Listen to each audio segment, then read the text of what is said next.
Bom, acho que já está ao vivo, né? Então, muito boa noite, pessoal. Você que está chegando, você que está ouvindo e assistindo essa live. Eu sou Filipe Brasiliano, agitador literário e também autor independente. Eu estou aqui com a Bianca Pontes e com o Áureo Jota e a gente vai conversar hoje sobre produções literárias no cenário digital, né? Vou deixar que eles se apresentem para vocês. Fiquem à vontade, gente. Quer começar, Áudio? Não, pode começar. Bom, eu sou a Bianca Pontes, boa noite. Eu sou escritora, produtora editorial, produtora de conteúdo, sou prestadora de serviços literários, né, nos eixos de criação, divulgação e publicação de livros. E também sou fundadora do Clube de Escritores BH, que é uma iniciativa que eu tive junto com a Monique de Magalhães, que ela mora no bairro vizinho aqui em casa, e a gente se conheceu em São Paulo. E aí eu fiquei inquieta. Olha, eu preciso de criar alguma comunidade literária em BH também. A gente tem a parte virtual, que é aberta para todo o Brasil, e esses encontros. Resumo é isso.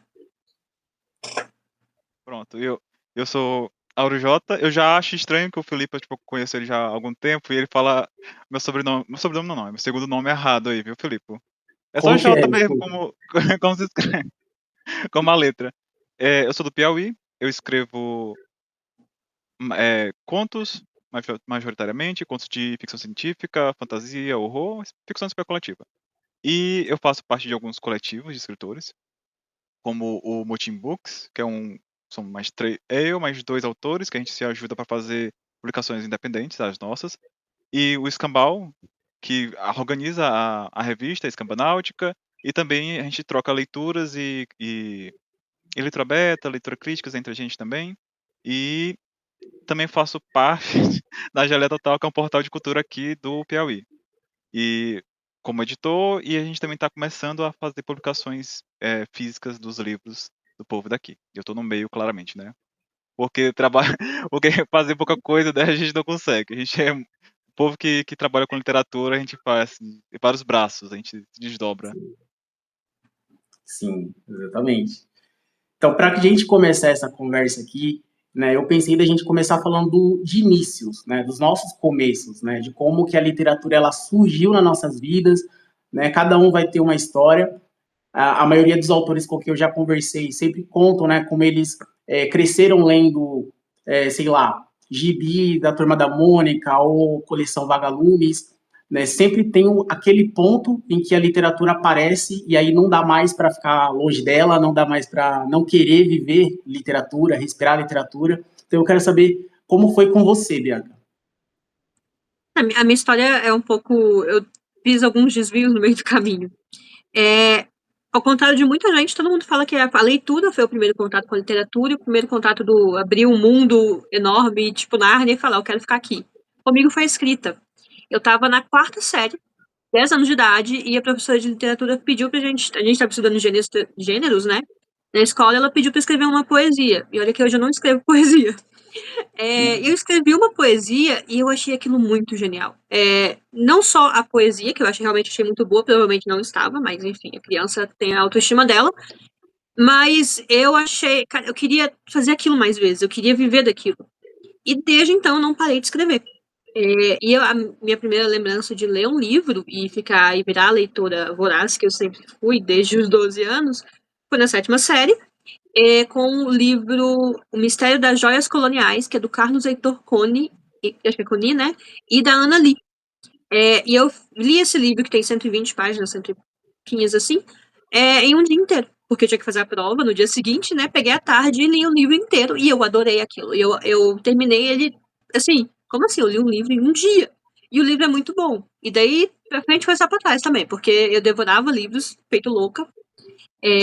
Continuo devorando livros, agora o ritmo diminui, né? A gente começa a trabalhar com texto, começa a ler menos, infelizmente. A gente lê mais por trabalho. Mas, assim, nos últimos anos, acho que foram 60 livros por ano pra frente. Eu não consigo, não tem um dia que eu não leio. E aí, eu comecei a escrever fanfic antes de saber o que era fanfic. Nos cadernos de escola, ensino médio, principalmente, a parte de trás dele, as últimas páginas eram inteiras de fanfic. Eu escrevia histórias baseadas, sei lá, em filme que eu li. Tinha de Piratas do Caribe, tinha de X-Men. E encontrei o site Anime Spirit. Entrei no site, as pessoas escrevem aqui. E eu comecei a escrever fanfic de Naruto, que era um site de anime onde eu dava Naruto. E aí também foi, em algum momento eu falei, cara, não quero escrever mais só fanfic, eu quero escrever coisas minhas mesmo. Comecei a publicar textos autorais meu, morrendo de medo, morrendo de vergonha. Mas comecei a postar e naquele espaço ali do Anime Spirit, num universo reduzido, né? Eu comecei a conversar com outros escritores, a ter uma audiência fiel, digamos assim, né? E foi muito importante para mim ter isso. Só que a vida adulta chega, né? Pra mim foi aos 17 anos, a vida adulta batendo na porta e falando aqui, você tem que estudar, você tem que escolher uma faculdade. Viver de literatura do Brasil não dá dinheiro. Aí eu fiz direito. Eu fiquei os anos de faculdade, um bom tempo sem escrever do jeito que eu queria. E trabalhei durante 8 anos, eu saí esse ano do tribunal. Eu trabalhei com política pública para vítima de violência doméstica, também na área de jurídica. Eu saí esse mês, e mês passado, né, em janeiro, no início de janeiro, falei, eu não aguento mais, eu quero viver de literatura. E por enquanto tá dando certo, no meu errado ainda tá dando certo. Mas assim, sabe quando você sente que tem um propósito e que é por isso que você tá aqui, nesse mundo, nesse plano, sei lá. É essa sensação. É uma certeza que eu tenho, isso desde antes de fazer a faculdade de Direito, que a literatura era o meu lugar e não tinha outro lugar para isso. Eu só ficava me enganando, falando que o jurídico daria certo e tentando outras profissões mais aceitas socialmente. Acho que a nossa vida de quem trabalha com literatura é um pouquinho meio que para marginalidade. A gente fica à margem daquilo que vai dar dinheiro, daquilo que vai dar certo, daquilo que os pais recomendam para os filhos. Mas, em resumo, é isso. Aí, ano passado, eu lancei o meu primeiro romance, né? Comecei a pós-graduação de escrita criativa. Lancei meu primeiro romance, Ayrton, que é um romance que fala sobre uma mulher que prevê mortes. E ele foi publicação independente, publicação na Amazon também, pelo Kindle Unlimited. Perfeito. E você, Áurea, como que foi o seu começo? A gente conversou uma vez, né? Eu cheguei a entrevistar você e você contou um pouco sobre que também começou ali na escola, né? Teve algum projeto assim, não foi? É parecido, porque eu não lembro qual foi a série. Eu não saberia dizer assim especificamente qual foi, mas foi no começo os anos iniciais do Fundamental, que a professora ela pediu era professora de polivalência, né? Todas as matérias, mas era aula de português. Ela pegou vários recortes de revistas e de jornais numa caixa, foi passando de carteira em carteira, pedindo pra gente tirar 3, e no final ela pediu pra gente fazer um parágrafo sobre aquelas 3 imagens. Eu fiz, acho que 5 páginas. Aí, ali pra mim foi o começo, que eu sempre marco esse negócio como o começo tipo, do meu mundo aqui com os livros. E é engraçado que era sobre um cachorro. E eu lembro que eu escrevi depois algo maior sobre esse cachorro e tá guardado aqui debaixo da cama. Eu não guardei aquele. É horrível, é pavoroso ali, mas tá guardado só por recordação mesmo. Mas assim, teve esse ponto ali no início, mas de ler, eu não tive muito contato com a literatura, porque não tinha muito livro em casa. Tipo, então não tinha o que pegar. E também na minha escola não tinha biblioteca. Então, eu só fui ler alguma coisa mesmo no ensino médio, que eu peguei os livros de literatura, que eram pedidos até por vestibular. Eu peguei aí na transição, vestibular para o Enem. Então, né, tinha alguns livros que a gente teria que ler obrigatoriamente. Então, eu peguei gosto ali. Eu lia, acho que com 13, 14 anos, eu lia os livros obrigatórios do ensino médio e, tipo, aqueles, tipo, A Moreninha, Iracema, o Machado de Assis, e eu peguei gosto, tipo, realmente eu peguei gosto, e do ensino médio para em diante, eu comecei a pedir livros de presente e comecei a montar a biblioteca e facilitou ainda mais o acesso ao livro. Se fosse hoje em dia, era vários livros tinha um Kindle Unlimited, então era muito mais fácil a gente conseguir ler. E só para terminar, eu lancei livros digitais, até por enquanto. Estou preparando minha edição física finalmente, que vai sair esse ano. E também estou me aventurando a editais culturais. E se eu conseguir a verba do governo, vai ter mais livro físico vindo por aí. E é isso. Aí eu queria perguntar pra mim, Bianca, se tu transformou alguma fanfic em um livro original, assim, que nem costuma Não, fazer, tipo, trocar os nomes pra passar. não, não nenhuma publicada, mas eu tenho um material guardado E é aquela coisa, tá debaixo da cama, eu sei que tá ruim, mas eu quero revisitar. Tem uns planos aí que nasceram de fanfics. A própria ideia do meu romance veio da meu primeiro start para criar alguma coisa própria minha. Essa ideia eu tive com 16 anos. E eu fui publicar só agora, tem 13 anos isso. Eu Então, acho muito tem massa isso, bem coisa daí. porque a gente sabe que tem alguns livros estourados na parte de fantasia que vieram de Sim, fanfics. Só trocaram o nome e que era, tem essa história, mas e se esse pequeno detalhe mudasse? Aí é outra história completamente diferente. Eu gosto bastante desses exercícios de e se e virar algo sim. gigantesco. Eu faço isso até hoje. Não é um exercício formal que eu pego e escrevo, mas ontem eu tava vendo uma série, por exemplo. Eu gosto muito de Marvel e DC. Eu tava vendo Lois e Clark, que é uma série do Superman com a Lois, né? E aí, logo depois, eu comecei a ver uma que chama Gotham Knights, que é do filho adotivo do Batman, e aí ele, enfim, rola o assassinato do Batman, eles têm que resolver. E aí eu fiquei pensando, depois de assistir o primeiro episódio, tá assim, e se mudasse isso aqui? E se tivesse uma mulher? Aí a minha cabeça já vai fazendo várias ligações, as personalidades conversando sobre isso, né? E eu queria te perguntar, você começou a ler clássicos e começou a gostar de ler com É, clássicos? é bizarro, mas foi isso. Eu lembro que fora dos clássicos, teve eu ganhei um dos primeiros livros de fantasia, foi a trilogia que ainda era a trilogia do Eragon. Depois veio o Hum, quarto livro. Eu nunca cheguei no quarto livro, que eu só ganhei os três. Assim, é como passou muito tempo pra chegar ao quarto, hum, eu não quis reler os três pra ler o quarto. Aí ficou. Essa série tá inacabada, mas foi uma das primeiras. Foi Eragon, Nárnia, as, entendi. as básicas de fantasia, de iniciais, né? Foi também isso Engraçado, que me formou. eu acho que eu só comecei a gostar de ler porque eu não comecei com clássico. Porque aí depois do Mistério das Joias Coloniais, tinha Pedro Bandeira na escola, devorava os livros do Pedro Bandeira. Comecei a ler Crepúsculo em DOC. Nessa época não tinha nem PDF de livro, era DOC. E as pessoas traduziam meio que clandestinamente, e aí eu Tradução de fã, conseguia né? baixar. E aí eu comecei a ler. E aí depois que vieram os clássicos na escola. Eu tenho trauma de Iracema até hoje, mas eu gostava de ler antes, então eu continuei lendo. Iracema é complicado. Eu E tentei, eu tentei 3 vezes. uma coisa que você falou, Áureo, é que na escola, onde você estudava, não tinha biblioteca. Não tinha biblioteca. No fundamental, não. Aí, Quando eu fui pro médio, aí tinha uma biblioteca que não ficava aberta todo o tempo. Mas assim, quando abria, eu tava lá, eu fiz amizade com a, com a bibliotecária de lá. Sou hum, gente boa. eu não sei como que tá hoje em dia, né? Mas eu acho que quem estudava em escola, que tinha biblioteca, era meio privilegiado. Porque, por exemplo, eu tinha biblioteca na escola fundamental e foi lá que eu comecei a ler mesmo assim, porque tinha projeto na escola de levar os livros para a sala e os alunos escolhiam o livro, ficava final de semana com o livro. E eu li muita coisa. Infantil, aí depois que. Igual você, né? No ensino médio eu já comecei a ler os clássicos, e eu lembro que era muito difícil para mim ler esses clássicos por conta da linguagem, eu não entendia nada, mas eu gostei muito do Dom Casmurro. Muito mais porque o personagem ele ia contra tudo que eu conhecia de mocinho, assim. Para mim, literatura era sobre mocinhos e vilões. E aí vinha esse cara que era problemático, ele tinha ciúmes possessivos, e eu ficava, meu, como assim? Eu tô lendo a história desse cara, sabe? Ele é um Aí isso mocinho e um forçou. vilão, né?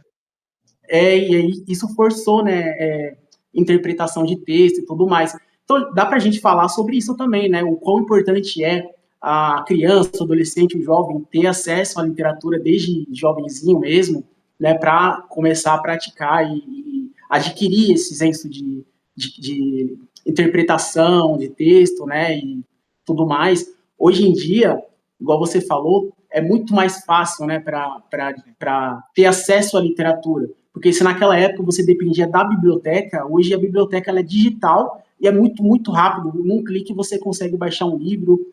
Aí tem plataformas como a Bianca falou, de fanfic, mas tem, por exemplo, o Wattpad, que não tem só fanfic também, né? Tem muita história original lá. Inclusive, você também frequentou o Wattpad, né, Aula? Sim, eu comecei de publicações, autopublicação, fui pelo Wattpad, que era muito bom. Porque tanto o exercício de você ficar publicando periodicamente, né, não necessariamente ser semanal, mas a gente costumava fazer semanal. Sim. Cada semana saía um capítulo e era muito bom, porque isso não tem nenhum outro lugar no nosso meio literário, que é as pessoas comentavam cada linha do texto. E Sim. você comentava o comentário dela porque isso dava engajamento no capítulo da semana. Ou seja, a pessoa E quando comentava tinha um comentário muito grande, a gente ficava em êxtase, querendo saber, meu Deus, a pessoa gastou bem. esse tempo todo pra comentar. Era muito bom a comunidade do Wattpad.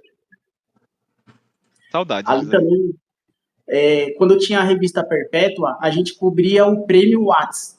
Todo ano, no final do ano, a gente chamava os contemplados, pelo menos uma parcela deles, né, aqueles que respondiam, e a gente entrevistava os premiados, né, porque para mim era muito interessante uma plataforma que reconhecia o trabalho de autores amadores, né, autores independentes ali. Às vezes tinha até categoria para fanfic lá. Então, eu sei que você ganhou, né, em 2018 ou Foi, 2017. 18. Eu Você me senti ganhou. muito chique em receber uma cartinha do Canadá. Que massa. Famoso, famoso. Aham. Ninguém paga mais. Porque eles, tipo, não recebia prêmio, tipo, um troféuzinho nem dinheiro. Eles mandavam, ou eles tinham os adesivos do próprio prêmio, né? Da categoria e do Whats. Eles mandavam dentro de uma cartinha, tipo, parabenizando você e os adesivozinhos. Mas assim, só de receber esse Não, pequeno mimo já era muita coisa, pô. Eu acho que eu era adolescente, então já era uma carta internacional. eu sei como é que é. Uhum. Eu, no Anime Spirit que eu participava, não tinha, a organização do site mesmo, essa era uma coisa que eu reclamava lá, não tinha esses prêmios, mas as pessoas que faziam fanfic, que escreviam, criavam os próprios concursos, e aí a gente ganhava, sei lá, uma foto do perfil com o personagem que você escolhe. Então, a gente conseguia fazer em HTML, gente, era uma coisa que hoje eu não entendo nada, mas eu fazia, que você personalizava a sua página toda do negócio. Tipo a página da Amazon, só que com um corpo, florzinha, um monte de coisa que você colocava. E aí você ganhava isso aí, chamava CSS, era um style, alguma coisa assim. E a gente ganhava isso quando vencia os concursos. Nossa, eu adorava. Eu tava no céu quando eu ganhava um concurso, alguém comentava, fazia um comentário gigante, e aí eu ganhava o style da página, personalizado do jeito que eu queria. E era pagamento também. Uhum. Massa, cara. E a partir dessas comunidades, aliás, a partir dessas plataformas que a gente gera, né, e gerou e continua gerando hoje em dia, base de leitores, né? O pessoal do Wattpad, o pessoal de outras plataformas, assim, nesse modelo, eles tanto escrevem quanto se leem, né? Então, gera toda uma comunidade muito forte, né? Grande parte dos autores com que eu já conversei começou em lugares assim. E hoje eles estão, tipo, na Amazon aí bombando, sabe? Então, o quão importante foi, né, esses espaços. Eu acho que a nossa geração que pegou ali início não da internet, né, mas das redes sociais e tal, foi privilegiada com isso, porque eu vejo hoje que está muito mais difícil você criar um vínculo com leitores. Tem um amigo meu, por exemplo, Emanuel Ferreira, que ele começou a publicar no Orkut. E tem gente que lia ele, escritor que já escrevia, já publicava, que lia o texto dele e dava pitaco. Então, assim, a gente teve uma facilidade que essa geração que está começando agora, por exemplo, não tem. Porque a gente tem redes sociais muito rápidas, não está acostumado com texto, é só vídeo, e aí, quando é texto, tem o limite de caracteres, então a gente perde um pouco por isso. Pelo menos na minha visão. Sim. Não, isso que você falou, eu ia até trazer isso também, porque eu percebo essa diferença entre os autores de agora, que estão, porque para mim, todo dia nasce um autor, todo dia, né? Então, esses autores que estão começando agora e que não pegaram essa fase das plataformas de comunidade ali, eles querem tudo muito rápido, e eles se frustram muito, porque se eles lançarem agora, não vai ter público agora. Tem toda uma construção de base, né, de leitores. Aí vocês podiam falar um pouquinho sobre como vocês construíram a base de vocês, né? Ou como vocês fazem isso, né? Quer começar, Áurea? Pode ser. De novo, falando, é curioso, é interessante, mas porque no Notepad dava pra gente ter mais ou menos uma ideia de qual era o nosso público-alvo pelas leituras. Eu percebi que o meu público-alvo no Notepad era, sei lá, gays, bruxas, e o povo gótico, Enfim, Eu essa turma. tiraria. Pois é. Eu percebi que ali, interessante. E tinha. Pois é, enfim. Aí agora nas redes sociais é um pouco mais difícil a gente classificar assim, meu público-alvo, cravar assim, meu público-alvo é esse. Apesar de que no Scoob, no Goodreads, dá pra gente ver mais ou menos o gênero das pessoas. E, pelo menos, não sei se vocês também têm essa percepção, eu noto que o público feminino é muito maior do que o masculino em qualquer coisa ali. As mulheres leem muito mais. E o público-alvo, sem esse público-alvo assim, marcado tão definido, então a gente faz os posts meio que para geral. A gente tenta alcançar, ter um alcance maior e tentar identificar ali e filtrando aos poucos esse público-alvo. E uma dificuldade muito grande pelo menos que eu sinto, que é o algoritmo. Ele não ajuda, principalmente quando a plataforma ela vai envelhecendo. O TikTok, quando nasceu, nossa, era assim, Deus na Terra. Ela ajudava muito os criadores de conteúdo. Aí agora que já assentou um pouco, o povo já tá reclamando porque não é mais tão fácil, não é mais tão imediato assim crescer na plataforma. E essa dificuldade, tipo, acho que todo mundo tem de criar esse público cativo. E o Substack, eu falei a propaganda da plataforma, ela é muito boa porque você não vai depender tanto do algoritmo. Vai direto pro e-mail, a pessoa é notificada. E aqui não é uma newsletter, o Substack é mais uma rede social. O bom é que não tem propaganda, não tem anúncio, e o algoritmo também ele não influencia tanto, porque é direto. E outras alternativas para o algoritmo que eu vejo é os grupos de WhatsApp e do Telegram.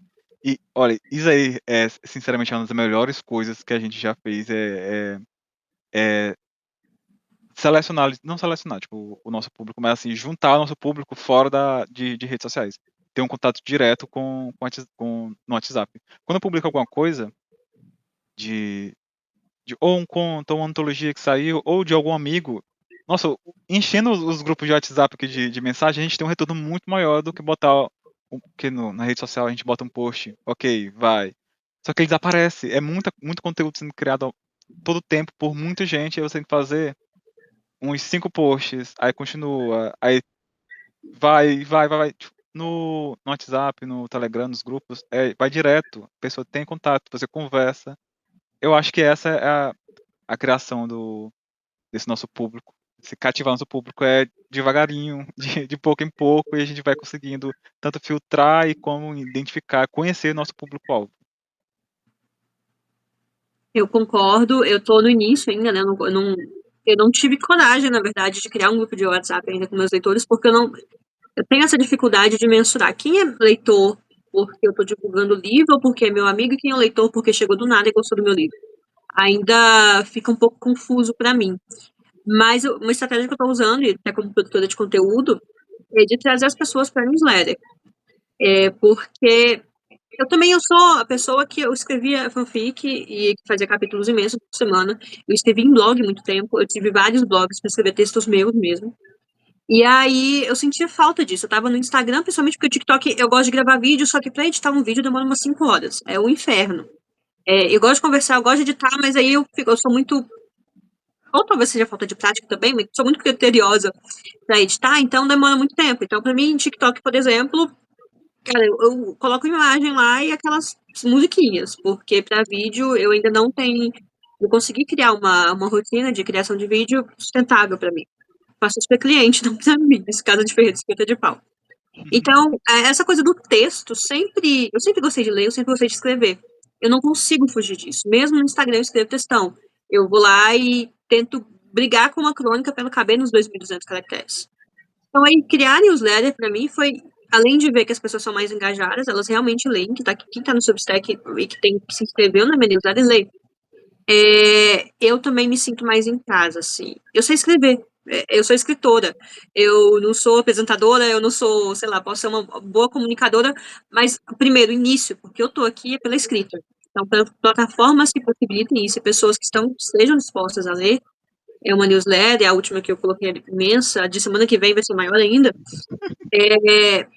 meio que dá um quentinho no coração, você fala, no caminho certo, elas estão lendo, elas têm acesso à minha escrita, independente do livro ser uma coisa completamente diferente, elas têm acesso à minha escrita e talvez elas vão se interessar no meu livro por conta dela. Até porque com muitos escritores foi assim, eu li o blog, e aí comprei os livros e comecei a ler. Sim. E o Substack, ele tem uma energia de Wattpad, né? Porque o povo, eles realmente comentam as coisas, a gente se diverte, tipo, de responder comentário também. E uma coisa que você falou é que o Substack ele tem essa cara de rede social, né? Muito porque ele tá passando por essa fase. Começou ali só com newsletter, mas agora você já consegue interagir de várias formas com outros criadores e com o próprio público, né? Eu tô achando muito massa, cara. Eu, na real, tô achando muito massa, porque eu me desgastei muito de Instagram, por exemplo. Eu vivia no E o Instagram Twitter, hein? tentando Eita, eu vivia Twitter. tentando entender o algoritmo, tentando criar alguma forma. Igual você falou, os posts, eles têm data de validade. Você publica agora e, tipo, as pessoas veem em 3 dias, acabou. Nunca mais elas vão ver o seu post. E aí todo o trabalho que você fez meio que vai pro ralo, assim. Aí você tem que ficar reciclando o post, dá muito trabalho. Aqui, pelo menos, eu consigo fazer aquilo que eu gosto de fazer, que é escrever. Não preciso ficar me matando com design, embora eu goste também, mas escrever é o principal para mim. Então, eu estou sempre postando notas e falando com o público, falando de literatura o tempo inteiro e lendo literatura, então é muito massa. A plataforma, né, como construção de base também, porque em 5 meses eu já consegui 100 subscritores, né, que chama. 100 pessoas se inscreveram na newsletter para acompanhar o que eu tenho escrito. Então, isso, para qualquer criador, para qualquer escritor, é muito bom, assim, é gratificante, né? Sim, E e a, tem coisa também em newsletter e no Substack que eu tô sentindo, que a gente consegue stalkear os textos da pessoa. Porque no Instagram é aquela coisa, você não vai ver o post dela daqui, sei lá, 5 anos. Esse dia eu descobri que eu segui uma pessoa que eu conversava com ela direto no Instagram, no WhatsApp, só que eu seguia, só que não aparecia pra mim. Apareceu um post, eu tô assim, ela ainda mexe no Instagram? Como assim? Então, é uma coisa que fica meio lá e Deus ajuda pra receber da próxima vez. No Substack, a gente entra na página, tem todos os textos lá. Eu fazia isso, gente, eu fazia muito. No Medium também, uma época eu postava texto lá, e aí aparecia um poeta que eu gostava, eu ficava horas e horas lendo só textos dele. Porque eu gostava de consumir aquele conteúdo. No Substack é a mesma coisa, se eu gosto de um texto, eu vou ficar 50 anos lá no seu perfil lendo seus textos. Um pouco stalker. é Só para bom. acreditar também, essa pergunta sobre como construir, como encontrar leitores e construir a base, veio da Raquel Teresani, né? Ela comentou essa pergunta, então está acreditada, viu, Raquel?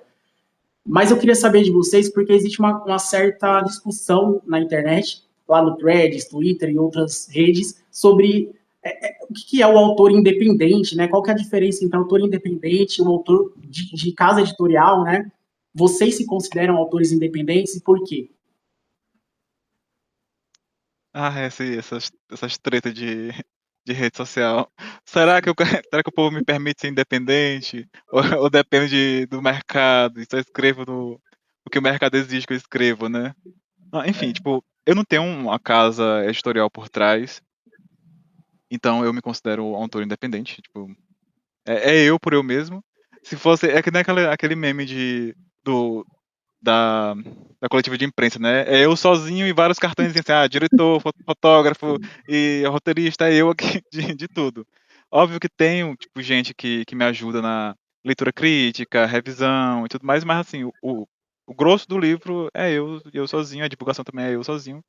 E o livro que eu tô preparando para ser impresso, fui eu que ajeitei, eu que fui atrás de revisor, de diagramadora, ilustrador, e de gráfica também, eu que vou distribuir, vender, eu que vou atrás de eventos literários por aqui, pela região também, então eu sou mais independente assim, não sei nem o que a pessoa, o que o povo quer defina independente, né?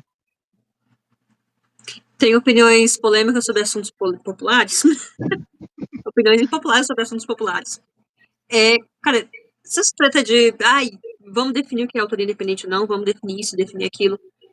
Tá na rede social me dá muita preguiça, porque, cara, a gente faz isso desde sempre. Tem escritor, Thalita Rebouças fazia isso, ela ia de porta em porta, batia na livraria e falava, vende meu livro.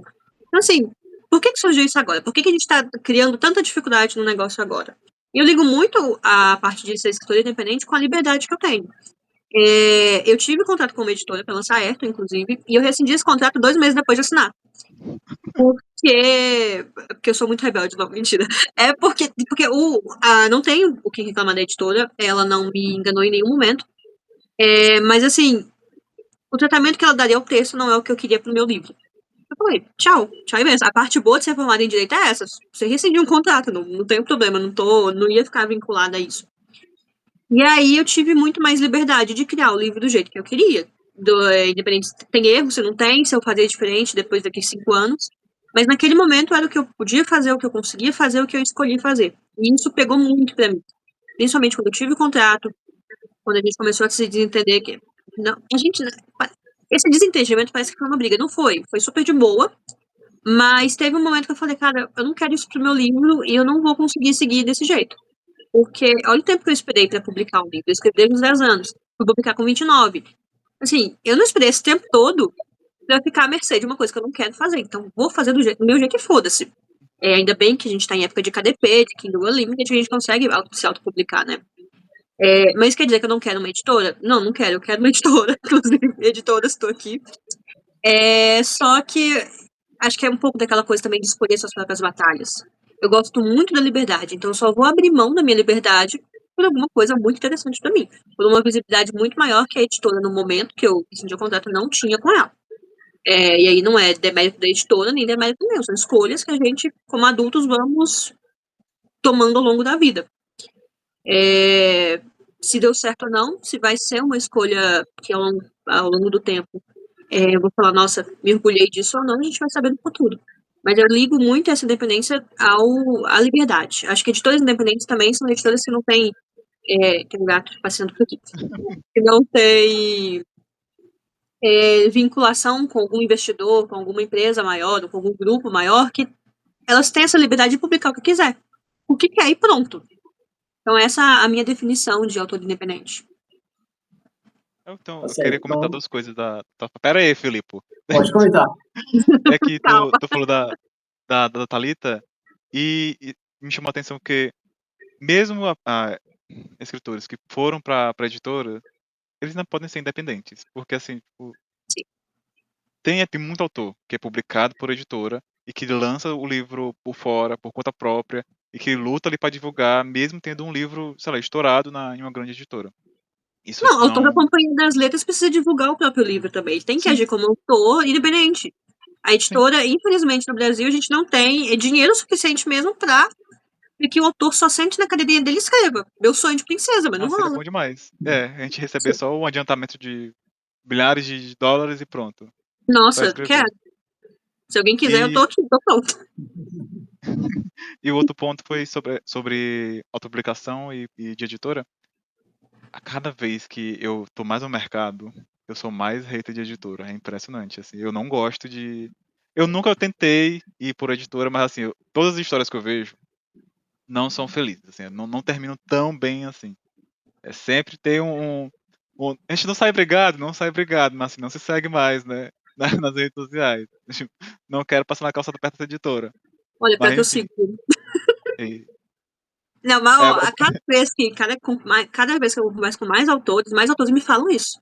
É autor que é publicado pela editora grande, tem uma edição muito foda do livro e me fala, Bianca, pra que você vai pegar uma editora se você consegue fazer do seu jeito? Porque assim, a exatamente. editora, o que vai. Na minha cabeça, e era uma mentalidade bem limitada que eu tinha, isso não tem muito tempo, tem 1 ano, que a editora me daria uma validação de que meu livro era bom. Na visão do leitor, por exemplo, meu livro é melhor se ele... Aí eu parei pensando assim, sério, Bianca, você trabalhou pra caramba pra escrever esse livro, você contratou um monte de profissional pra trabalhar com isso. E vai ser a editora que tem o selo que vai falar que seu livro é bom ou não, e o leitor vai se preocupar com isso? Não vai. Foda-se, então tchau. Pois é, a gente pra chegar numa editora grande, a gente pega o texto, a gente trabalha o texto, a gente contrata uma leitura crítica para melhorar o texto, a gente contrata um revisor para não ir erros e o editor lá da grande editora, ele vê e se encantar pelo livro, o livro já tem que estar pronto. Aí ele chega, vai fazer pequenas alterações para entrar no catálogo da editora, para se adequar, e é isso. Ah, Não, vai e o fazer trabalho projeto de edição gráfico? também, que a gente tem muita referência da gringa, né? Nos Estados Unidos, principalmente, é que o editor põe a mão na massa também e vai junto com o escritor, editando o livro mesmo. E assim, eu conheço uma pessoa aqui no Brasil que faz isso, que é a Dani Costa Russo, no selo Orodas. Fora isso, não conheço ninguém. Eles até consideram isso como um trabalho à parte da edição, né? Não é. Eles separam essa parte. Tipo, eles só. A Você editora não só. faz. Não faz. Tipo, não vai fazer. É muito trabalho. Não tem como. É muito trabalho. Pega muito tempo. E não. Eu acredito que não deve compensar, né? Pra eles aqui no Não Brasil. Mas, compensa. enfim.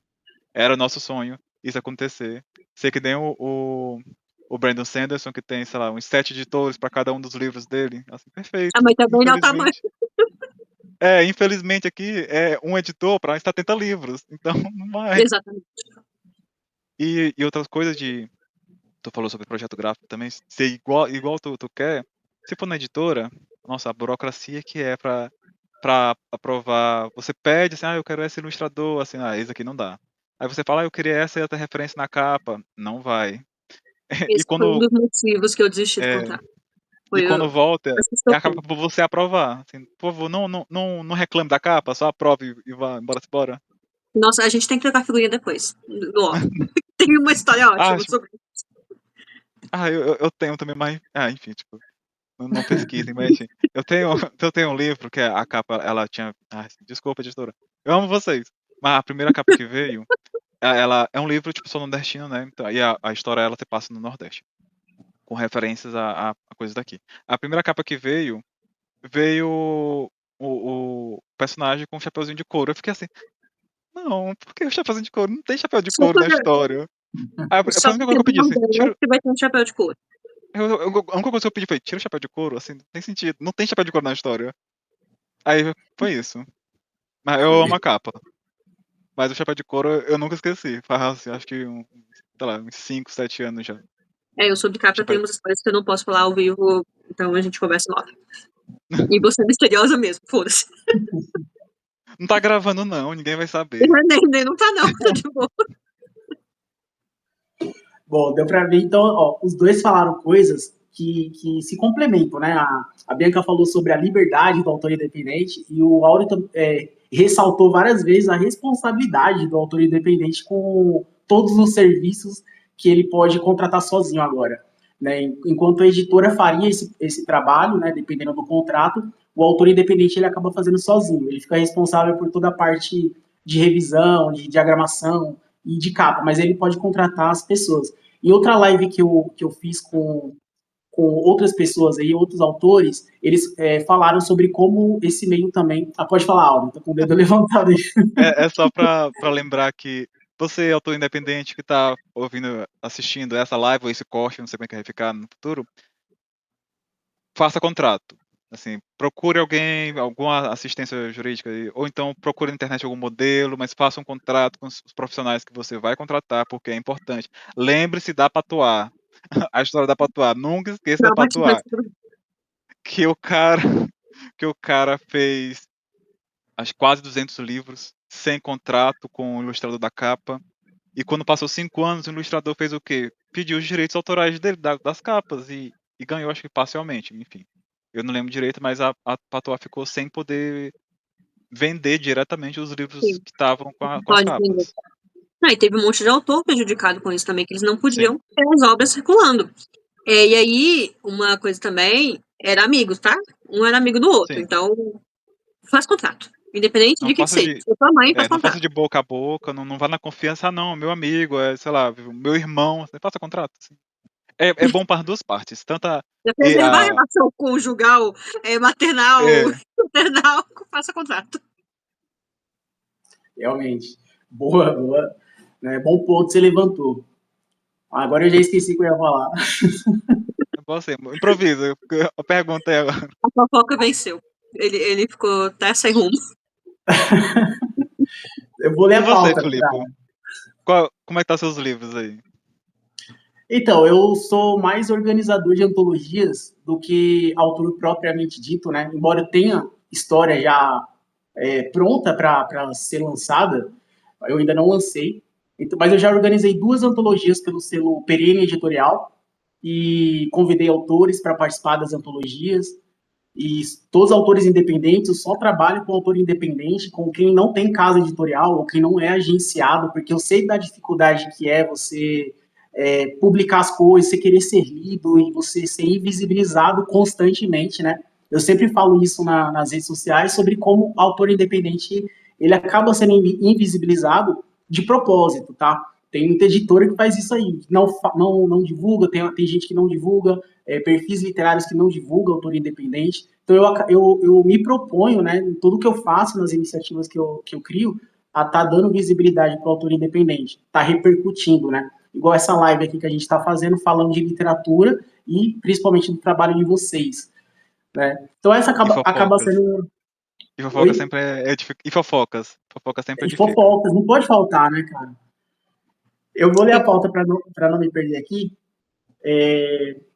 Eu coloquei na pauta aqui sobre essa liberdade que você estava falando, que eu encontro muito liberdade criativa em narrativas independentes, e dá para ver isso, por exemplo, em revistas digitais que surgiram nessa década, né, como a Mafagafo, a Escamba Náutica, que você citou, né, Auri? E você vê vários contos assim muito experimentais. Eu lembro de um conto da Jana, a Jana Bianchi, que ela escreveu como se fosse uma carta de rejeição. É como se a pessoa tivesse escrito um conto e mandado para a editora e a editora para o edital, né? E a pessoa lá respondeu com uma carta de rejeição. E ela escreveu um conto nesse formato. Então eu achei muito louco, assim, experimental. Esse tipo de literatura não é comercial, nenhuma editora vai dar atenção para isso, mas no meio independente a gente encontra essa liberdade criativa, né, de fazer coisas novas, coisas surreais, né? Você chegou já a ver contos assim, meio experimentais, Aldo? Na Mafagafo, na Faísca, que era. Não era um conto maiores, era um flash fiction de ficções relâmpagos, de até 1000 palavras, a newsletter da Mafagafo, que se chama Faísca. E eu sonho um dia juntar numa edição física todos eles, porque eu acho que eles se perderam, tipo, não ficava registrado, era muito Não tá conto. salvo porque era newsletter também, né? É porque salvava, acho que de 20 em 20. Aí Ah, o 21 acho que já desaparecia. sim. Eu acho que muita coisa deve ter se perdido. Eu queria muito que fizesse uma edição. A dificuldade jurídica disso, porque chamar todos os autores, pegar, Sim. juntar contrato com todos eles, eu acho muito impossível, mas assim, eu tenho um sonho disso um dia acontecer. Igual fizeram com a revista Trasgo, a finada Trasgo, Vida Longa Sim. Trasgo, que juntaram o primeiro ano e lançaram a edição física. E tipo, eu acho que o digital ele é magnífico, mas assim, algumas coisas se perdem também com muita facilidade. A Esse gente vê registro, iniciativas mais os autores, né? Por exemplo, quem escreve crônica reúne as crônicas dele mesmo em um sim, livro. Mas de coletivos mesmo é difícil. porque envolve muitas pessoas, ter concordância de todo mundo é complicado. E da Faísca eu lembro acho que no conto do Thiago Lee, que era um conto acho que de 3 linhas sobre um vampiro, e o conto devia ter 1000 palavras. E o resto do conto era só nota de rodapé. Assim, eu achei perfeito aquilo ali. E o outro conto, não lembro a autoria, mas era um conto de seguindo o rastreio de uma encomenda que era no espaço, assim. Era seguindo, assim, pra onde foi essa encomenda se perdeu em, sei lá, galáxia tal, e não sei. Era só isso, era só as entradas da entrega, sei lá, do correio sideral, e tava lá as entradinhas até chegar no destinatário. Eu lembro Que desses maravilhoso. dois, que eram muito Eu bons. lembro, eu lembro um conto também, que eu não vou lembrar o nome da autora, mas eu sei que ela era mulher, que ela escreveu o conto no formato de comentários do YouTube. Era um vídeo lá sobre como alimentar o seu dinossauro, e aí ela escreveu a parte dos comentários, as pessoas dando hate no vídeo, aí a pessoa respondendo, foi muito massa, cara, eu achei muito criativo, tá ligado? E isso Cara, daí esses a tem gente a não gente vai. não vê. A gente A não gente vê não vê em editora. editora grande. E não Nem é revista. algo só do Brasil, porque eu lembro que no Prêmio Hugo, um dos contos de ficção científica que teve lá, eu não lembro qual o ano, se era 2022 ou 2023, um dos contos era uma letra de música e os comentários, como fosse no site do Letras, do Terra, e era só a letra de música e tipo um fórum discutindo cada linha da letra e vários comentáriozinhos discutindo a letra. O conto era isso, tipo, era uma letra de música e os comentários de várias pessoas diferentes sobre cada letra, tipo, porque tinha um mistério, alguma coisa que o suposto compositor desapareceu, e a letra falava sobre esse desaparecimento antes dele ter desaparecido, era um fórum assim, discutindo o mistério envolvido nisso aí. Tipo, não é algo só do Brasil, tipo, esses experimentos literários tá tipo, rolando pelo mundo aí, e não tem interesse na parte, acho que financeira das grandes editoras, porque eu já ouvi de grandes editoras, que eu não vou falar o nome, porque processinho que Hum. conto não vale a pena publicar conto ou antologia, principalmente antologia de vários autores diferentes no Brasil, não vale a pena. Para eles não Não tem compensa. consumidor, né? A gente, quem curte esses negócios, então é escritor, ou então é uma pessoa que lê há muitos anos, e lê muito também. A massa mesmo, o grande público, está interessada em livros que é best-seller na New York Times, por exemplo. Então, é um filão ali que é só independente que vai conseguir fazer. E tem aquela coisa do ônibus e bônus também, né? A gente que pensa em uma literatura mais comercial, a gente vai abrir mão de fazer isso de vez em quando. Porque a gente sabe que, no final das contas, se postar na Amazon um livro, um conto, um livro que seja, que é todo em comentário do YouTube, não vai ter muito apelo. Então, é aquela balança, né? A gente tem que ver o que a gente quer fazer, com o que a gente consegue retorno. E eu piro muito essas coisas. A não ser que a gente fique famoso, por exemplo, que a Marbeira Júnior, se tiver uns troços doidos assim, todo mundo vai querer ler. Sim. É. De novo, esse negócio da liberdade, eu lembrei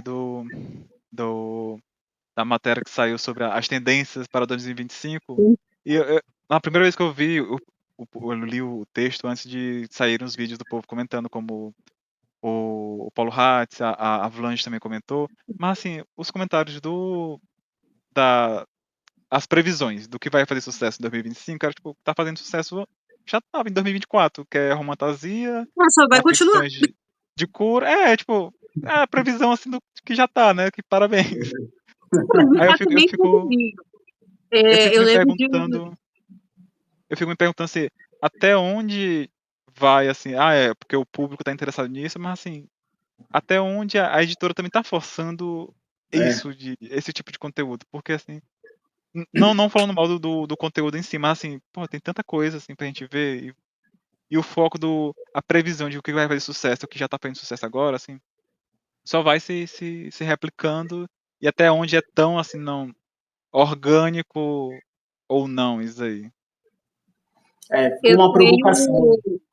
Pode falar, Pode Bianca. falar. Eu tive algumas aulas na pós-graduação que tinha essa vertente também, que era um curso de publisher.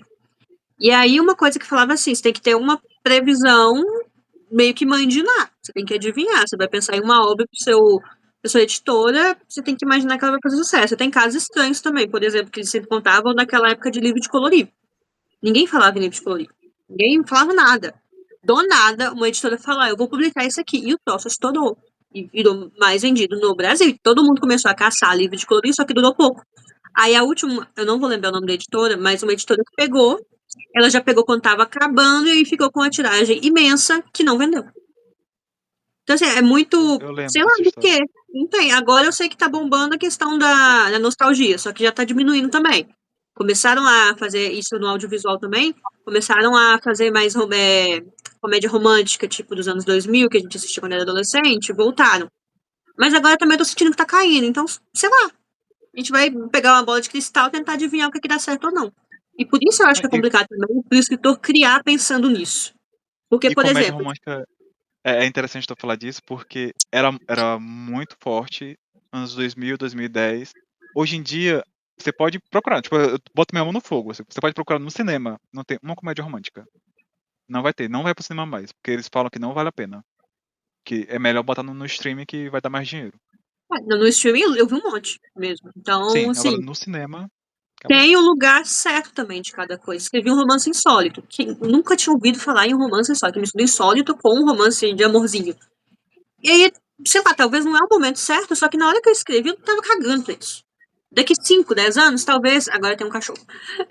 Talvez mude, sei lá, e as pessoas fiquem apaixonadas por romance sólido. Talvez, mas se eu vincular a minha criação, eu, pelo menos pessoalmente, vincular minha energia criativa porque tem a tendência ou não, fudeu, não vou escrever.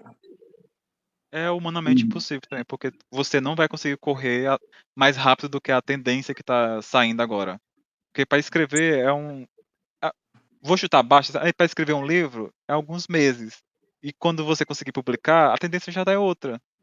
Sim. É mais fácil você fazer algo bom que você goste e esperar assim voltar a tendência no futuro, alguma coisa. Você escreveu um romance insólito e vai que, sei lá, realmente há 5 anos bombou, você vai que meu livro, ó, já tá pronto. Quem quer ler? É muito mais fácil do que correr atrás da tendência. Tinha um autor que fazia muito isso, assim, que ele escrevia vários gêneros, subgêneros, ele deixava pronto para quando a tendência chegasse, que é o Jean Gabriel Alamo. Ele deixava vários textos prontos já, ele escrevia de tudo, né, ficção, fantasia, não sei o quê, e aí quando começava a tendência, que ele achava que ele fazia essa previsão, né, baseado nas condições do clima mesmo das pessoas, né, do espírito da época e tal. E aí ele lançava. Eu achava muito massa isso que ele fazia. Não sei como ele está publicando hoje, mas ele por uma época ele fazia isso. O Felipe não me perguntou, mas assim, se fosse me perguntar a tendência literária de 2025, eu falaria que o gótico tá voltando. É isso. Aí, ó, meu livro tem um pouco de gótico. Vai que. Pronto. Pronto, já que você falou do seu Vou na livro, autoficção também. Acho que a já que você autoficção. falou, Autoficção fortíssima. já que você falou do seu livro, Bianca, conta sobre do que ele se trata, como que foi seu processo criativo. Bom, Ayrton, ele é a história de uma mulher que prevê mortes, né, a Angela, e ela não só prevê como ela sente o que a pessoa que vai morrer sente também. E por conta disso, por presenciar, a avó dela teve câncer, então ela ficou numa ala de pacientes oncológicos de um hospital acompanhando a avó. Não era um ambiente muito agradável, ela se isolou do mundo. Não quero contato com ninguém e vivia assim. Eles passam em Belo Horizonte, né, que é a cidade onde eu moro, onde eu sou criada desde os 3 anos. E aí ela conhece, porque ela tem que ir ao médico, conhece um policial civil, que é o Rafael. E aí o romance se desenvolve assim. Ao longo do livro eles vão se conhecendo. Tem o Zeus, que é um cachorro muito fofo. Também tem o fantasma da avó que conversa com ela. Então é uma narrativa que, e aí falando de outras pessoas, né, porque a gente às vezes só tem noção do nosso livro depois que outras pessoas leem, que uma amiga minha falou que lembra muito emo 2012, naquela fase nossa de quem era adolescente. Alguns disseram que a Angela tem um sarcasmo e uma ironia que é minha, talvez seja verdade, que a avó também tem isso. Então é um livro que eu tentei, cara, eu quis escrever o livro que eu queria escrever. Independente de gênero, tanto que comecei, ao longo do processo de escrita, a pensar em gênero, e eu fiquei meio surtada e parei. Aí eu falei assim, não, dane-se o gênero, editor, eu resolvo depois, primeiro eu vou escrever. E eu gostei muito do resultado, foi o primeiro livro. Eu não ia escrever um romance, o que aconteceu? Vocês falam engraçado. Eu comecei a pós-graduação e o TCC era um livro. Vou escrever um livro de contos, porque na minha cabeça é mais fácil, agora é muito mais difícil pra mim, enfim. Já fiz a estrutura toda na planilha do Excel, que eu sou essa da planilha do Excel, com o que vai acontecer com cada lugar, cada personagem. Era uma fábula, eram fábulas, né? Tudo bonitinho. Aí chegou a oficina de romance, eu precisei de resgatar uma ideia para fazer as atividades, né? Principalmente de escrever o primeiro e o último parágrafo do romance. E aí escrevi. O primeiro parágrafo foi difícil de fazer, foi bem difícil, mas eu resgatei essa ideia e funcionou. E aí o último, uma tacada só. E o último parágrafo, os últimos 3 parágrafos do livro, não mudei quase nada desde essa época. É a única parte assim que eu não mexi, porque o resto todo tá bagunçado. E aí, na noite que eu entreguei a atividade do último parágrafo, eu sonhei com uma mulher, mais ou menos batia no meu ombro, sim, de cabelo meio loiro, meio castanho, falando: escreve o romance da mulher que prevê mortes. Acordei 5 horas da manhã, puta da vida. Eu não sei nem se pode falar pra avó que eu tô falando, gente. Um monte já. Acordei, assim, agora ferrou, eu vou ter que escrever, né? E aí escrevi. E tá aí, tá na Amazon disponível. Psicografado o livro. Cara, eu não sei que mistério essa mulher tem, não, mas ela me falou alguma coisa e eu segui. Então você considera esse livro gótico? Eu acho que ele tá numa mistura entre o gótico, entre o insólito, tem o romance também, então e na voz narrativa é diferente também do que é comum para esses livros, então se for me perguntar mesmo, é romance insólito. Mas o que eu acho que ele é mesmo, acho que ele é uma mistura de um monte de coisa. Deu certo. Não, só para saber, porque também existe essa discussão, né? Se dá para fazer gótico no Brasil, Lugares brasileiros, Olha, cidades o gótico brasileiras. clássico que a gente está acostumado, eu acho que ele não. Quem é o gótico mais conservador mesmo, não vai concordar comigo, não, mas ele tem um pezinho ali. Entendeu? E você, Áureo? Vamos falar das suas produções também. Você tem muitos livros já, né? Sim. Tenho. E a maioria são. Ah, a maioria não. Todos eles são contos ou são antologias.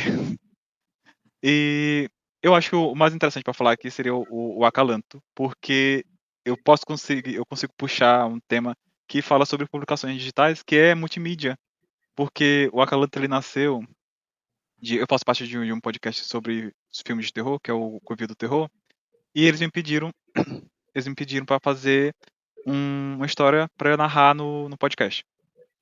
E eu não tinha ideia do que eu ia escrever. Só tinha guardado aqui no meu arquivo que a gente chama lixo, 3 cenas de bicho-papão, só que era para 3 contos diferentes que eu ia trabalhar, no futuro. Aí, como eles pediram um podcast, quase um audiodrama, tinha que ser um pouco maior. Aí eu: "Não vai dar para fazer esses contos separados, então eu vou logo juntar os 3, que os 3 são sobre bicho-papão, e eu vou fazer uma história maiorzinha sobre o bicho-papão". E virou o Acalanto. E basicamente é isso, tipo, ele nasceu como episódios de podcast e eu transformei depois em um e-book e basicamente é a autopublicação de multimídia aí, que vai além do e-book, a gente tem várias outras formas de publicação, que a Bianca falou também no começo da nossa live sobre publicar textos tanto pelo Instagram quanto pelo Twitter, de contar histórias, também é uma forma, a gente como autor independente, a gente conseguiu encontrar esses meios de autopublicação usando as redes sociais. Como, tipo, e-book, audiobook também está crescendo bastante o formato. Sim. Eu assinei, não devia ter assinado o Audible por aquela coisa de: "Ah, vê aqui essa amostra grátis aqui do Audible por", não sei, nem sei quantos dias são, acho que é um mês, alguma coisa assim. E é muito bom. Assim, é viciante ouvir um audiobook, é muito rápido também. Eu fiquei abismado, assim, porque a minha leitura, eu não conto, assim, quantas horas eu fiquei lendo, mas você dá play num audiobook, e você vê lá, o livro acaba em 8 horas. E você ficar trabalhando e ouvindo o audiobook, assim, é libertador, é bizarro. Pra mim, eu leio, né? Eu escuto mais não ficção, porque eu tenho TDA, então a não ficção eu sinto que se eu desviar minha atenção para outra coisa, eu vou conseguir pegar o fio da meada. Com ficção, eu não consigo. Mas assim, eu peguei aquela quando lançou no Brasil, acho que foram 6 meses, por R$3,99, alguma coisa assim. Minha Nossa Senhora, eu nunca consumi tanto livro de não ficção na minha vida. Eu fico conversando com o narrador, lá, o narrador tá ali na sala de passagem. Não, isso é um absurdo! Eu fico conversando, batendo papo lá com o narrador. Sou pior do que as véias falando dando boa noite pro boné. É, Sim. Você falou de podcast, que o seu conto, sua história, na verdade, do Bicho-Papão, começou como podcast, né? isso. Foi Foi. narrado, você narrou a história. Eu narrei os 7 capítulos que eu fui escrever. Foi uma péssima ideia. Foi uma péssima ideia, não, que deu certo, deu tudo certo. Foi uma ótima Deu tudo ideia. certo. Mas assim, você foi na vibe de Wattpad. Porque Sim. eu tinha escrito 3 capítulos e fui gravando e mandando pra edição. Quando saiu os 3 capítulos, eu não tinha o quarto mais. Ou seja, na próxima semana eu tinha que publicar alguma coisa, eu fui escrevendo o capítulo, sei lá, em 2 dias, aí depois eu tinha que parar pra gravar e mandar pra edição, eles conseguiram editar e publicar na semana. Ou seja, os outros capítulos, os outros 4 capítulos foram assim, na correria de escrever na mesma semana, gravar. Eu sou lento pra gravar, porque eu erro. Eu tento, pelo menos esse daí eu tentei ser o mais certo possível pra ajudar na edição. Porque não ia adiantar, tipo, eu errar, passar, tipo, sei lá, cada episódio acho que tinha 10 a 20 minutos. Não ia adiantar eu mandar um áudio todo errado de 1 hora pra pessoa ficar cortando, sendo que a gente é um podcast independente. Assim, a gente não tem rios de dinheiro por trás, uma grande empresa e financiadores, então, tipo, não adianta mandar um áudio todo picotado, dar trabalho pra pessoa, que é um negócio que a gente tá fazendo não é nem por hobby, porque a gente gosta bastante a gente quer transformar em uma profissão, mas, enfim, tipo, a gente tá fazendo porque é a gente, tipo, é a iniciativa da gente, e atrapalhar também, eu acho péssimo. Sim. Eu lembrei desse seu caminho que você pegou da Monique Bonomini. Vocês conhecem a Monique? Conheço. Ela fez basicamente o que você fez também, mas primeiro ela fez mais para apresentar a literatura dela para possíveis leitores. Aí ela gravou um podcast com os capítulos também da história dela, que é o Abismos para Evitar Ruínas. Aí ela gravou um podcast com essa história, né, com essa literatura dela, apresentou e depois ela abriu um Catarse, né, um financiamento coletivo, e ela publicou o livro. Eu gravei uma live com ela conversando sobre. Eu ainda vou subir, eu acho que vou subir para o meu canal no YouTube, porque é muito massa, cara, isso que vocês fizeram, porque já puxa o público, né, que escutou, que se interessou e também apresenta, né, para quem, igual você falou, tem gente hoje que não lê livro mais com os olhos, tem gente que só lê pelos ouvidos agora.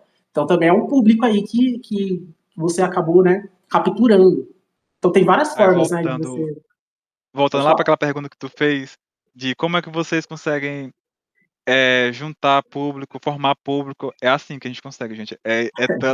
É se dividindo, não só em uma plataforma, mas estando em tudo que é canto. Assim, eu escrevo, tá, eu escrevo. Assim, eu faço podcast, tenho aqui no vídeo, tenho aqui, infelizmente, no Threads, infelizmente no Instagram, que eu também não gosto, mas enfim, a gente tá lá nessas Sim, coisas.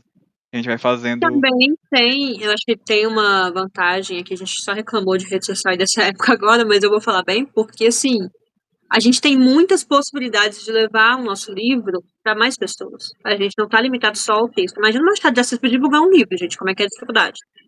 Eu não consigo me imaginar indo de porta em porta, batendo em livraria, sem ter conversado antes, mandando telefone, às vezes nem tinha.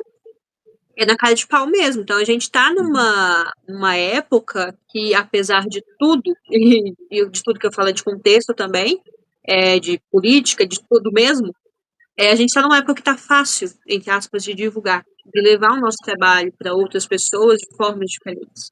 Então não é de tudo ruim ter que se desdobrar em 1000 pedaços ao mesmo tempo. É exatamente. cansativo, mas é muito. É No uma final forma vale muito mais a pena. fácil. Sim, não vale a pena. Mas assim, não é só trabalhar de divulgação, é criar conteúdos de formatos diferentes também, é bem importante. E eu vou puxar o gancho do Machado de Assis, porque a gente tem uma ilusão de que, não, antigamente eles tinham. Um editor olhava o livro dele, nossa, como é muito bom e vai publicar. Não, gente, tipo, o Machado de Assis também. Eu não tenho certeza se o Machado de Assis foi assim, mas enfim. Esses clássicos, eles se autopublicavam. Eles mandavam o livro para uma gráfica na Europa, saía, imprimia lá e vinha de novo para revender aqui. Eles faziam a própria editora para publicar o próprio livro. Ou seja, tipo, é autopublicação também, esses clássicos. Não passar por um crivo de uma grande editora, passa hoje pela companhia, porque ela comprou todos os clássicos praticamente. Mas assim, os clássicos quando saíram, quando não eram clássicos, era autopublicação. E outra coisa E também também. as pessoas, só interrompendo rapidinho, Uhum, porque todo mundo fala que o clássico é que é bom e que literatura contemporânea tá mais difícil porque é mais difícil de achar livro bom. Eles tinham a mesma dificuldade, tinha muito autor escrevendo, autores que valiam a pena ser lidos, dependendo do gosto pessoal de cada um, e autores que não recebiam, que não valiam a pena. Os clássicos, eles passaram pelo crivo do tempo, né? Então, ao longo do tempo, as pessoas foram relendo e relendo e falando que era bom. A diferença é essa, porque também tinha autor que não escrevia tão bem, autor que desistiu da carreira, autor que foi publicado só depois de morto, autor que começou a ganhar dinheiro depois de morto, também temos isso. Então, a diferença é que a gente tá no tempo que vem tudo ao mesmo tempo da gente. Essa igual a literatura contemporânea tem isso, né? igual livro E gringo, contemporâneos. Que a gente outra fala, coisa que eu nossa, o falo, livro gringo que é bom. Pera, Felipe. O livro gringo que é bom, mas assim, já passou pelo crivo de que a editora que traz o livro dos gringos, ela vai pegar o que fez sucesso. Tem outros 1000 livros que não fizeram sucesso lá, que não chegaram no Eu grande acho que público. pede gringo, por exemplo, e vai procurar lá Uhum, tudo. Não só os mais lidos, mas tudo. Você vê também que tem coisa boa e tem coisa ruim, gente. Tem autor bom exatamente. que se identifica e tem autor ruim que você não se identifica. E retomando o assunto do Machado, assim, era mais difícil, era mais fácil na época? Eu não sei, porque tinha 5 pessoas que sabiam ler. Então, eu creio que devia ser mais fácil baixar, publicar e chegar no meio literário, porque tava todo mundo no Rio de Janeiro, todo mundo ia no mesmo cafezinho, na Rua do Ouvidor, então para ele era mais fácil porque não tinha público que sabia ler aqui, né? Infelizmente. E sobre Compensação, se alguém escrevia lá no Nordeste, não conseguia chegar com o leitor. A conseguia gente chegar, consegue. exatamente. E outra exatamente. coisa que hoje o digital é bem melhor, eu vi um autor que eu gosto bastante aqui do Piauí, que é o Alger Rego de Carvalho. Ele escreveu um texto sobre a escrita dele. Por que e como ele é escritor. Acho que o título não é esse, deve ser ao contrário. Deve ser Como e Por que eu me fiz escritor. E que eu vi lá, eu passei assim a tarde rindo, porque ele fala que, despretensiosamente, que ele imprimiu 400 livros do romance dele e pegou o endereço de vários escritores, editores, todo mundo do meio literário, assim, do alto escalão, e mandou os 400 livros pro povo. O povo ler, resenhar, comentar, o povo saber que ele existe. Eu fiquei, nossa, eu não tenho condições financeiras de imprimir 400 livros para doar. Ainda bem que tem um Tem condição digital. psicológica pra isso. Ainda bem que tem um digital para eu fazer só meu post e divulgar. Abrindo meu WhatsApp e falar, gente, olha, tem uma live aqui, ó, gente, um livro eu publiquei, muito mais fácil do que enviar 400 livros. Não é nem enviar, imprimir 400 livros, gente, é muito dinheiro. Sem Se brincadeira, é não muito for dinheiro. catarse, você precisa Sim. de dar um pouquinho de raiva. Inclusive, teve uma vez que o Áureo me deu de presente um livro dele, não foi, Raul? Para Foi, eu, no, pra eu. no digital. Foi. É assim que o Áureo espalha a palavra da literatura dele. E aqui vai a denúncia para a Amazon que não deixa os autores mandarem de presente o livro. Eu acho Pois isso um absurdo. também tem que Porque comprar o livro pra mandar. eu tenho que colocar o livro por R$2, eu mesmo comprar meu livro como presente e mandar pro povo. É muito triste Tem isso, como você Pablo. mandar o arquivo por e-mail do Kindle. Tem, só que a pessoa tem que permitir que o e-mail, meu e-mail, Sim, ele é autorizado. seguro. Aí eu acho mais trabalhoso. Sei mais, mas pra mim é melhor eu pagar R$2, que ainda vai voltar dinheiro pra mim depois. Então não é Uns 5 R$2. centavos. Os 5 centavos volta, né? 1,95 que eu gasto por livro. Eu acho menos trabalhoso do que chegar na pessoa E a Amazon também que tem a reclamação pra Amazon. várias reclamações pra Amazon. Melhor, Infinitas. Amazon. No chat aqui tem o Igor, né? O Igor, ele é conhecido aí do Áureo. Aí ele fala sobre que ele lembra dessa época do Acalanto, da edição do Acalanto, que foi uma loucura.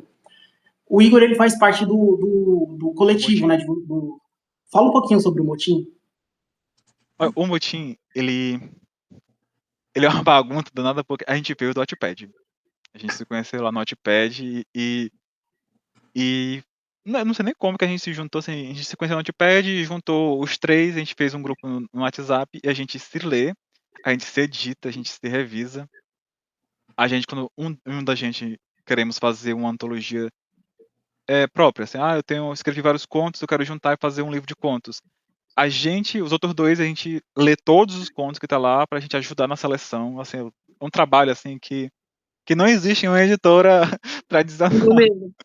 mas a gente faz porque a gente por amizade, pelo coletivo ali mesmo, a gente trabalha nisso, que é algo que o digital proporciona, porque eu sou de Teresina, eles são do Rio de Janeiro, e não é nem da mesma cidade do Rio de Janeiro, assim, das cidades, acho que eles nunca se encontraram também, assim, é só coisa de internet mesmo. Por que pareça, acho que tá com uns 5 anos já o Motim, a gente nunca se encontrou fisicamente. Porque é carinho pra eu viajar lá pro Sudeste. Tem que ter uma Bienal pra justificar a minha presença lá. Ó, esse ano tem Bienal. Mas a desse ano deve ser cara, porque o Rio de Janeiro virou a capital do livro. Assim, só pelo fato de ter uma roda gigante na Bienal, assim, eu já considero muito cara. Cara, eu quero ir pra Bienal também, mas eu tô nessa. Saí do emprego, né? Em janeiro, tô assim, vai dar, não vai, vai dar. E olha que eu tô em Minas, né? Que tá do lado do Rio. Pra mim é muito mais barato, e ainda tô pensando. E você, Bianca, você falou no início sobre o clube de escritores, né? Todos os escritores. Você pode falar mais detalhes sobre o clube, como que funciona? O Clube de Escritores, eu comentei, né? Ele nasceu de um incômodo enorme meu, porque eu sempre escrevi desde 10 anos, estou sempre em BH e não conhecia escritor. E eu percebi com a pós-graduação, conversando com as pessoas de São Paulo, principalmente, que é onde acho que umas 5 vezes por ano eu estou em São Paulo, que tem uma comunidade literária lá que não necessariamente é unida, mas tem muitas pessoas em um evento, por exemplo. E não só em evento grande, não só Bienal, mas a gente foi em um evento, sei lá, lançamento na Ria Livraria, que é um lugar em São Paulo que é meio que já famosinho por conta disso, e tem gente pra caramba lá. E vai desde escritor independente que está começando agora até, sei lá, editor da Companhia das Letras. E aí eu cheguei em BH, voltei de São Paulo, conheci a Monique, que também fundou o clube junto comigo. Lá em São Paulo, assim, cara, como é que a gente não se conhece? A gente, sei lá, minha casa dela dá 15 minutos. Assim, que absurdo, eu tô revoltada com isso. Falei, Monique, vamos montar um clube de escritores? Vamos, você sabe que mais de uma pessoa já é um clube, né? Aí ela, tá bom, vamos. Aí a gente foi parar em um evento de Harry Potter. Nenhuma das duas escreve fantasia. Eu escrevi Insólito, quero fantasia, mas nenhuma das duas chegava na fantasia. Vamos parar em um evento de Harry Potter. Conhecemos o Emanuel Ferreira. O Emanuel é escritor de BH também. Ele venceu o primeiro prêmio Geek de literatura. Ele tem uma edição do livro dele maravilhoso, da Pipoca e Nanquim, capa dura e tal. E aí a gente chamou e falou, tá. E aí a gente descobriu depois, ele fala também, que ele sempre. Quando eu cheguei, a gente chegou com esse convite pra ele, tá assim. Não era óbvio o tempo inteiro que a gente precisava de fazer isso, eu não fazia. E aí o clube, o que é a minha ideia inicial, né, e que vem se mantendo, a gente está com uma estrutura maior agora, mais pessoas participando, mas assim, vamos se sentar em uma cafeteria de BH, tomar café, escrever e conversar fiado, escritores. Porque essa ambiência, para mim, foi fundamental para eu conseguir deslanchar mesmo na escrita e ter confiança no que eu escrevia. Não necessariamente de alguém lendo meu texto ou não, porque a gente, no fundo, sabe quando escreve um texto bom ou não. Mas é aquela coisa, cara, eu não conheço ninguém que tá fazendo isso aqui. Será que eu sou a única pessoa maluca do mundo que tá inventando a roda? E aí, sozinho é mais difícil, né?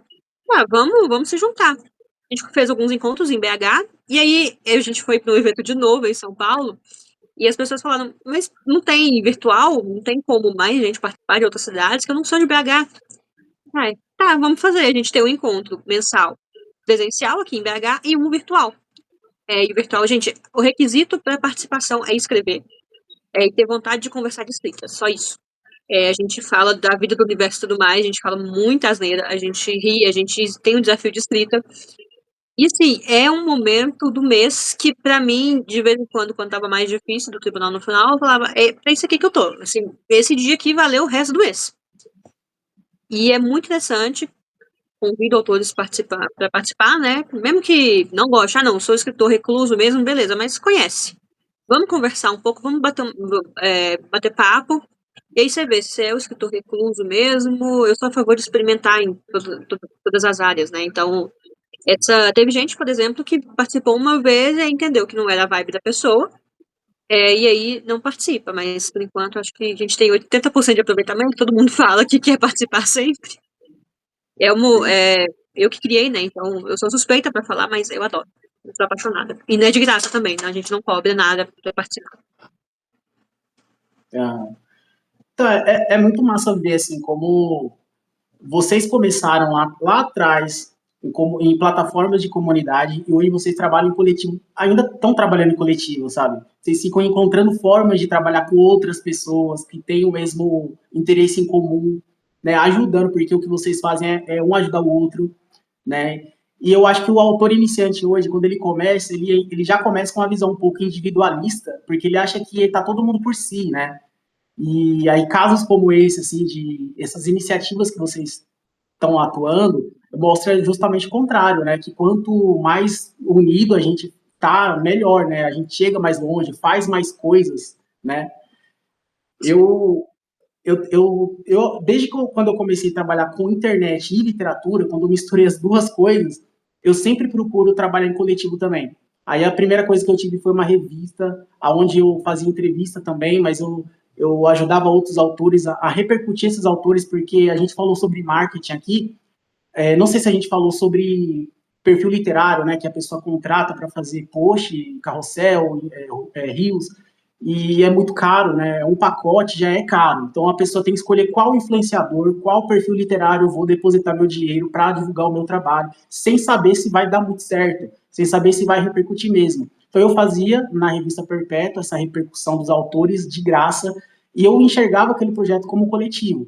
Depois que eu saí, eu ainda criei outras coisas, como um clube de leitura, aí já era mais focado em revistas, porque eu trabalhei em revista e eu vi a dificuldade que era ter uma revista, que era movimentar uma revista. Então eu pensei, e se eu criasse um clube de leitura que lesse revistas, né? Para dar uma força para a galera. Então tudo que eu tenho feito também é em coletivo, justamente porque lá no passado eu comecei assim. Eu comecei no Wattpad também, lendo outras pessoas, participava muito de grupos de Facebook. Lá no Escambau a gente teve até uma brincadeira, uma conversa engraçada falando sobre os grupos de escrita que existem no Facebook, né? E eu comecei lá também. A maioria das pessoas com quem eu convivo hoje, eu conheci lá. Então é muito importante, né? Vocês acham que tem um impacto massa na vida de vocês, trabalhar em coletivo? 100%. Sem comparação. Eu não sei nem onde é que eu estaria se não fosse o coletivo, assim, não só o Motim, tipo, eu, o Lucas e o Igor, mas também o Escambau, os teus coletivos vários aí, que tu praticamente é um coletivo, tu sozinho aí, né? E, e agora eu entrei no grupo de leitura de fantasia do Vilto Reis, eu ainda vou ao primeiro encontro ali, que vai ser a da Úrsula Legan, e eu quero ver como é que é, então é mais um coletivo pra mim, eu me envolvendo mais uma coisa, assim. Já não basta, né? Será que é Escrever já é tão uma, difícil, já nem será que é pra uma ler. tendência para 2025? A tendência de 2025 é vários coletivos, viu, gente? Sim. Entre em Eu vários acho que a coletivos. tendência não só para 2025, mas pro resto dos tempos também, porque, bom, falando eu sou de BH, eu nunca conheci ninguém de BH que estevia antes de, sei lá, 2 anos atrás.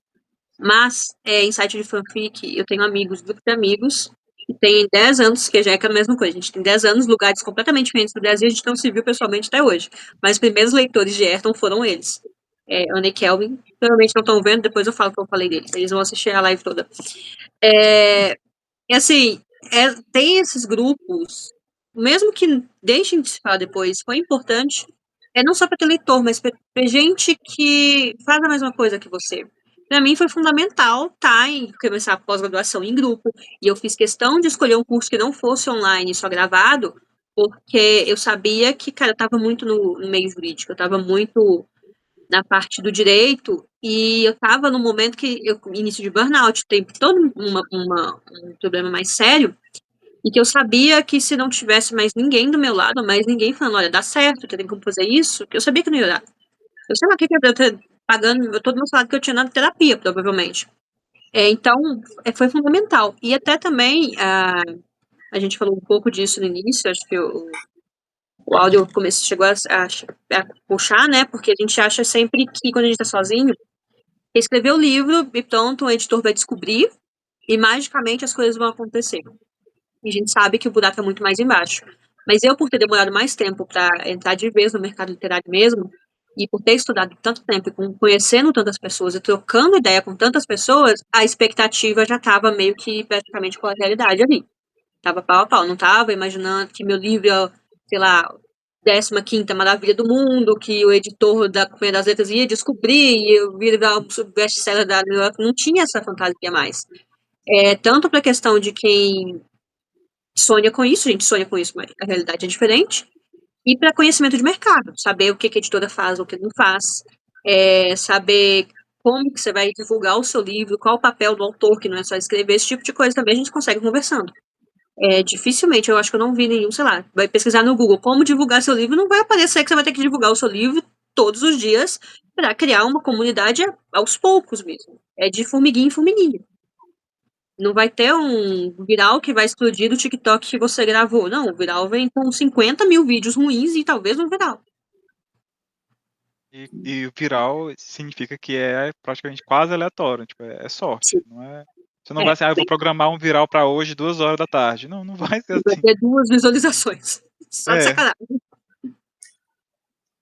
E só pra fechar esse negócio sobre coletivos, porque, assim, você, a pessoa que escreve, que está aí assistindo essa live, assim, você, o seu amiguinho do lado, sua amiguinha do lado que também escreve, vocês não são concorrentes.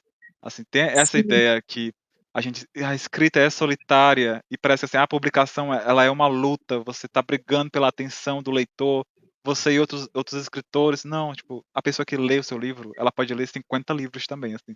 Sim. Não é exclusivo, não é um matrimônio, assim.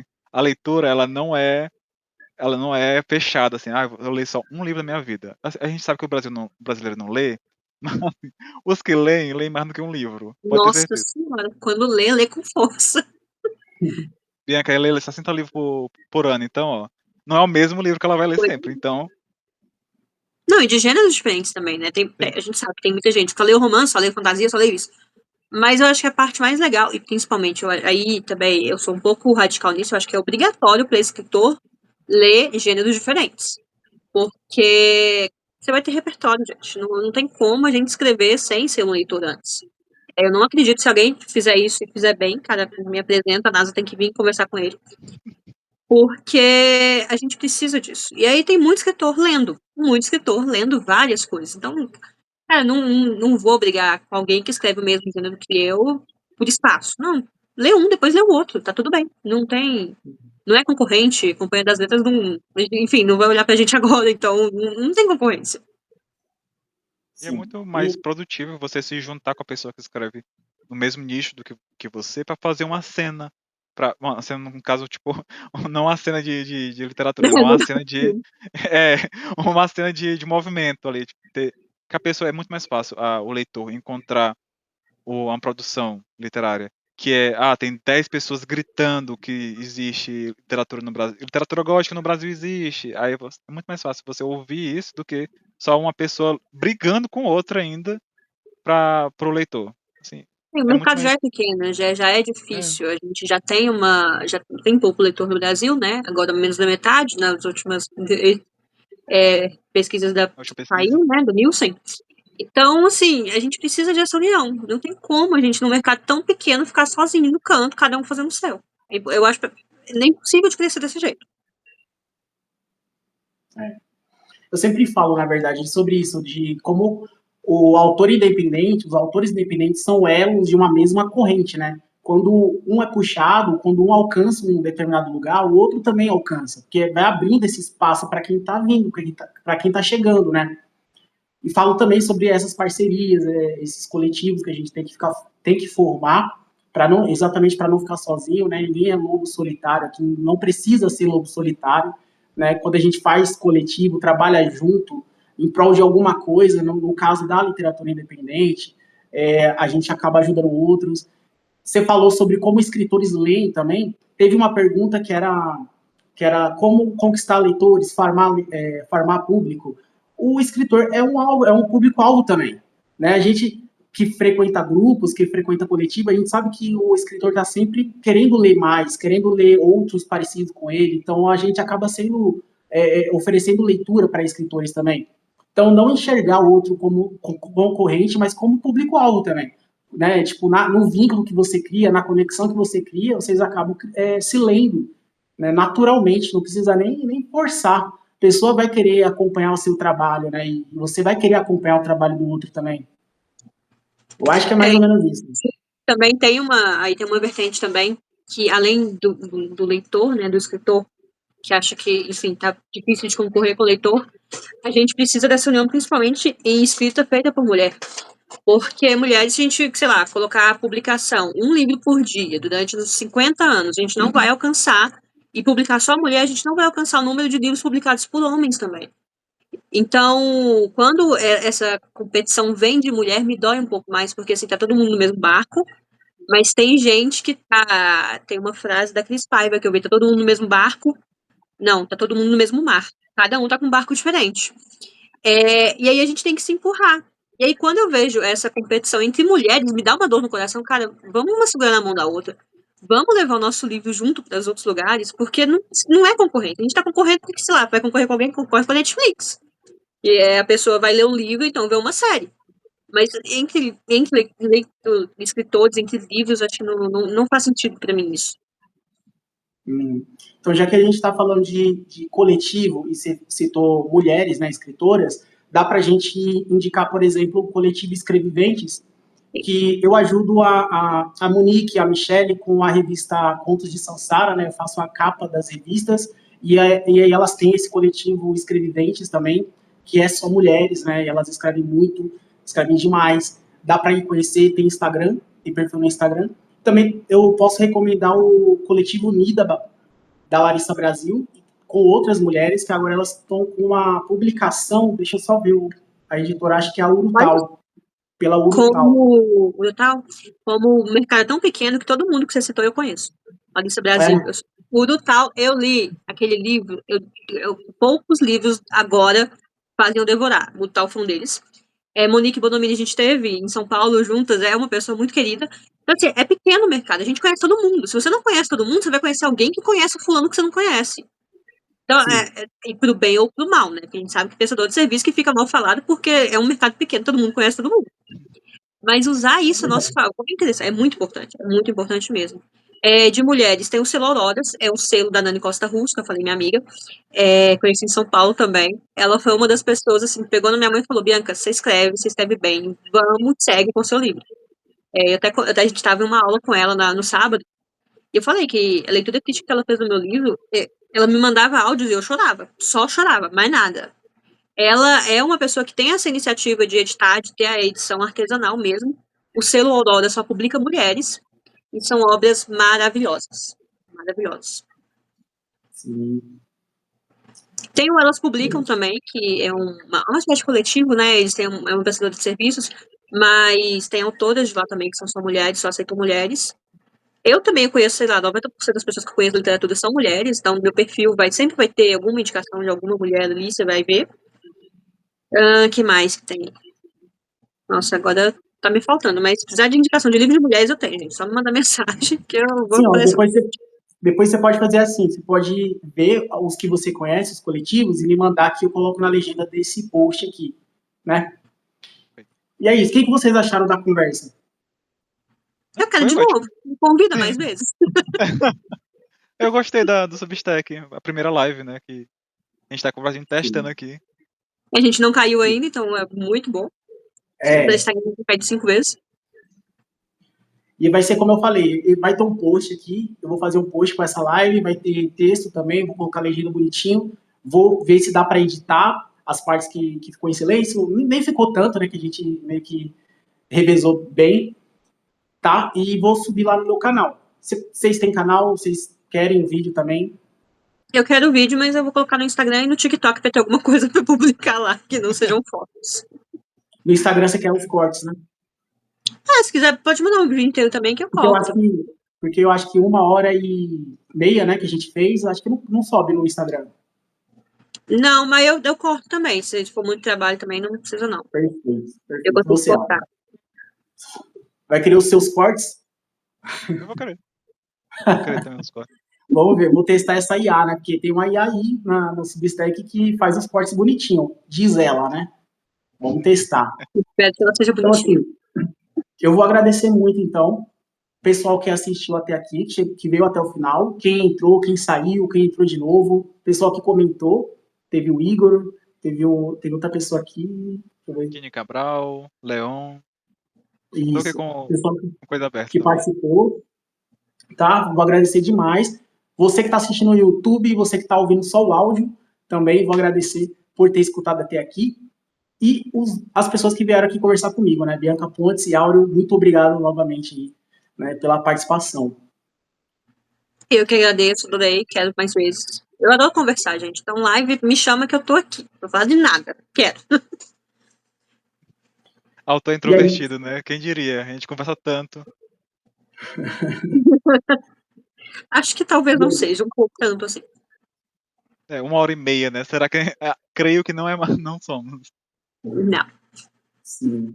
Então é isso, pessoal. Sigam a Bianca e o Áureo nas redes sociais, acompanhem o trabalho deles, dos coletivos que eles fazem parte, do Clube de Escritores, tá? Eu fui Filipe Brasiliano, tá? Esse é o portal Cataplisma, né? A minha newsletter, que funciona como uma gazeta dinâmica. Vocês vão ver muitas lives como essa, vocês vão ver muitos textos, artigos, resenhas, entrevistas. E é isso, vou me despedindo aqui. Vamos ver como desliga agora, né? Fica pra sempre agora, né? 2 horas de... Obrigado, viu, gente? Obrigado, tchau, tchau.